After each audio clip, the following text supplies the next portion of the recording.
Good afternoon, everyone. I do hope you're having a good day. Welcome to Kingdom Youth Network. Our topic for today is say what? You're probably thinking, what on earth? Well, we're going to go straight into this topic. This topic today is about self esteem. And self esteem is really about how you see yourself. What reputation do you have with yourself?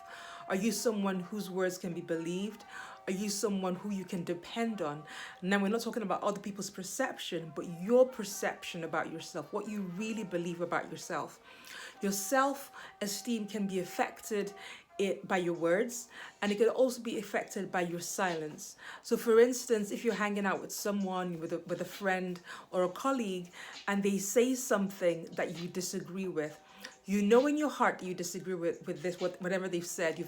Perhaps you've had the chance to think about what they've said prior to this conversation, but when they say something that you clearly disagree with, instead of voicing your opinion, you stay silent and you actually agree with what they're saying, even though you know in your heart that you disagree with what they're saying. So essentially, you're doing the opposite of your true convictions. You're doing the opposite of your true beliefs. This can happen at any age. You could be a teenager hanging out with your friends, and because you don't want to feel like you don't want to feel different, you don't want to feel like you're not cool, they say something that you disagree with, and you just go along with it and act as if you are in agreement when you know in your heart you're not in agreement. It starts small. It starts from when you were a teenager, it starts from when you were a child, and if you carry on in that trajectory, it will follow you into adulthood. And by the time you get to being an adult, what you will find is your self-esteem has gone down so low, because when you do the opposite of what you're feeling in your heart, when you do the opposite of your convictions, of your true convictions, the message you're sending to yourself is you cannot be trusted under any circumstances. You cannot trust your thoughts. You cannot trust your rationale, your reasoning. You cannot be trusted. And if you don't trust you, who can you expect to trust you? So it's important that when looking at your self-esteem, there's an alignment between what you say and what you think, what you do. Another way your self-esteem can be affected is by your silence. If you're with a group of friends and they're laughing at something or laughing at someone, but you disagree with what they're laughing at, and you feel like, oh, I don't want to feel awkward. It'll be awkward if I just stay silent and I don't laugh. And so you make yourself laugh falsely. You don't actually find what they're doing funny. You're actually against what they're doing, but you say nothing. You stay quiet, and perhaps you just join in.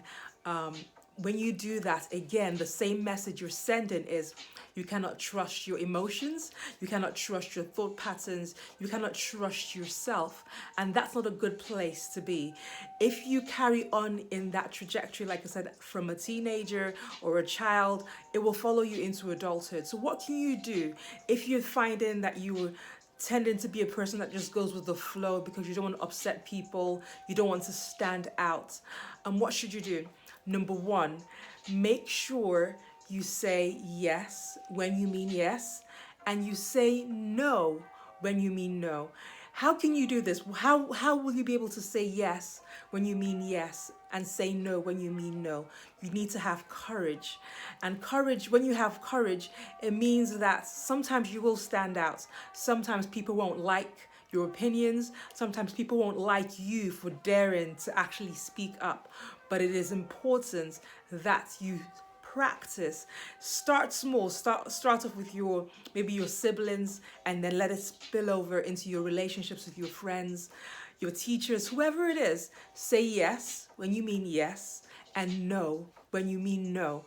When you can get into this habit, you will find that your self-esteem is being built up because you're beginning to have confidence in your words.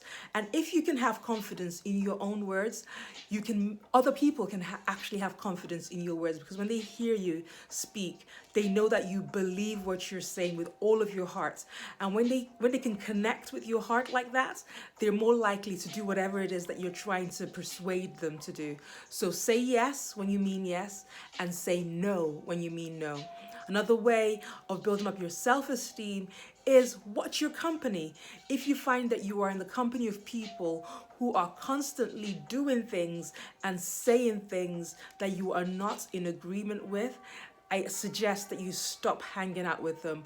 When you stop hanging out with them, you create space and you create room for the right people to come into your life. But if you feel like, "Oh, I need to settle because if I don't hang out with these people, I'm going to have no friends," you're settling and it will impact you negatively because you just find yourself going along with the flow. Your self-esteem will be damaged over time. So number one, say yes when you mean yes and say no when you mean no. And also watch your company. If you need to change friends, change friends. Do what is best for you and do what is best to help build your self-esteem so that you become a more believable, a more credible, a more real person. There are too many fake people out there who are afraid to express their thoughts, express their opinions, too afraid to just be the person that God created them to be. Don't be one of those people. Stand up and be uniquely you. Okay? Please feel free to share this video with whoever you think needs to hear it. From my heart to yours, until next time, take it easy. Bye.